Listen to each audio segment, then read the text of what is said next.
پاکستان او د سعودي عرب دا معاهده وشوه کو پاکستان باندې حمله وشوه نو اب سعودي عرب باندې حمله شوي او کو سعودي عرب حمله وشوه نو هغه به داسې وي لکه چې پاکستان حمله شوي وي. پاکستان به سعودي عرب په جواب ورکړي او سعودي عرب به پاکستان په جواب ورکړي. دا فیصله په میټینګونو کې وشوه. د پاکستان وزیر اعظم صاحب او فیلډ مارشل دواړه چې کوم دي سعودي عرب په دوره باندې دي دواړو ملکونو خپل کې دفاعي معاهده وکړي.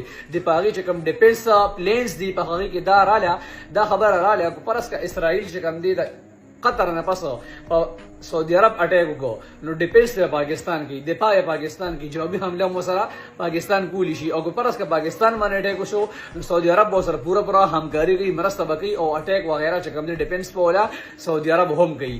سعودي عرب چې کوم دي په ایر ډیفنس سیستم کې او چې کوم لاندې په فوجي ډیفنس ته باندې ډېر کمزور دي. هغه په نسبت د پاکستان چې کوم ډیفنس سیستم دی هغه دغه نه 1000 ګونه مضبوط دي. د دې وجه سعودي عرب غواړي چې پاکستان سره همکاري وکړي دوستانه وکړي او د هغوی د ډیفنس سیستم نه استفاده وکړي. خیر تاسو دې باره کې څه وایي ما ته خپل رائے په کمنټس کې لازم راکولی شي. ډیره مهرباني.